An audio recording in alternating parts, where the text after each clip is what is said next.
Hello friends, आज मैं आपको ये बताने वाली हूँ कि 4 जून को रिजल्ट के बाद हमारा शेयर मार्केट कैसा रहने वाला है। ये सिर्फ मेरा एनालिसिस है, कोई भी इस चीज़ को सीरियसली मत लेना, ज़्यादा सीरियसली मत लेना। ऐसा मत करना कि मैंने ऐसा कहा है तो उसी के ऊपर आप फोकस करो। आपको अपना एनालिसिस भी करना बहुत ज़्यादा ज़रूरी है। एंड दूसरी चीज़ मैं ये चीज़ बताने वाली हूँ कि जो लोग भी शेयर मार्केट से अपनी लाइफ में ग्रोथ करना चाहते हैं, सक्सेस पाना चाहते हैं, उन लोगों को किन किन बातों का ध्यान रखना चाहिए, जो कि मैं अपनी लाइफ में ज़रूर रखती हूँ। मैं कभी भी अपनी लाइफ में गलतियां करना नहीं सोचती हूँ। फिर भी गलतियां सबसे होती है, लेकिन मैं थोड़ा बहुत ही गलती कर पाती हूँ क्योंकि मैं इन चीज़ों पर बहुत ध्यान रखती हूँ।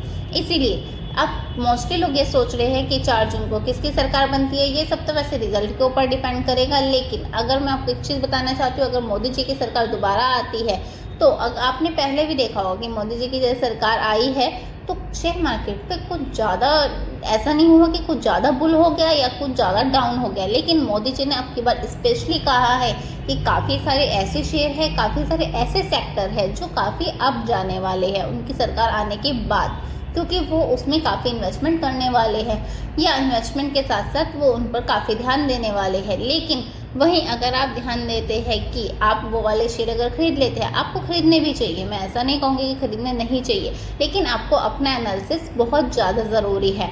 अगर शेयर मार्केट में आप सक्सेस पाना चाहते हो तो आपको सबसे बड़ी बात है इन चीज़ों का ध्यान रखना चाहिए। जैसे कि काफ़ी लोग कहते हैं कि ये मल्टी बैगर शेयर है, आपको इसको 10 साल के लिए होल्ड करके रखना चाहिए, अपने पास लेके रख लेना चाहिए।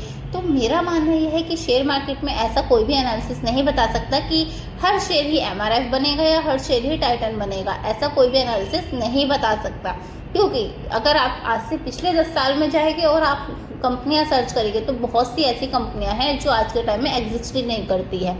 जो अगर लोगों ने उन पर 10 साल पहले ऐसा कुछ कहा होगा कि ये मल्टी बैगर बन जाएगी और वो कंपनी एग्जिस्ट ही नहीं करती है, तो फिर उनमें अगर जिन लोगों ने अपना पैसा लगाया होगा तो क्या उन्हें अगले 10 साल में वो रिटर्न मिला होगा जो पिछले 10 साल में उन्होंने सोचा होगा? ऐसा नहीं होता है। अगर आपको सक्सेसफुल बनना है शेयर मार्केट में तो आपका अपना एनालिसिस सबसे ज़्यादा ज़रूरी है। और जहाँ तक मुझे ऐसा लगता है कि आपको सिर्फ अपने एक टारगेट सेट करना चाहिए कि हाँ, मुझे शेयर से अपना 10% चाहिए या मुझे शेयर से अपना 20% चाहिए, तो जितना परसेंट वो मिल जाए आपको शेयर से एग्जिट कर देना चाहिए। फिर वही पैसा आपको दूसरे शेयर में लगाना चाहिए अगर आपके पास पैसा कम है तो। अगर आपके पास एक अच्छी सी खासी रकम है शेयर मार्केट में लगाने के लिए तो आप ऐसा कर सकते हैं कि आप अपना हाफ पोर्टफोलियो ऐसा बना सकते हैं कि जो आपको होल्ड करके रखना है। फिर एक हाफ पोर्टफोलियो आप ऐसा बना सकते हैं जो आपको थोड़े ही टाइम में कुछ एक अच्छा खासा रिटर्न दे जाए, और एक थोड़ा सा आपको उसमें हिस्सा उनको भी देना है जो स्मॉल कैप कंपनियां हैं, जो मतलब कि छोटी कंपनियां हैं, 2-4 रुपए का शेयर है और आपको लगता है कि नहीं ये आगे जाएगा ही जाएगा, कुछ पैसा आपको उनमें इन्वेस्ट करना चाहिए। लेकिन अगर आपके पास थोड़ी मनी है और थोड़ी मनी से आप काफ़ी ज़्यादा पाना चाहते तो आपको ज़्यादा ही मेहनत करनी होगी, एनालिसिस ज़्यादा करनी होगी, आपको ज़्यादा से ज़्यादा इस चीज़ में ध्यान देना होगा। ज़्यादा से ज़्यादा आपको न्यूज़ पर ध्यान देना होगा कि क्या न्यूज़ किस कंपनी के बारे में कैसी चल रही है।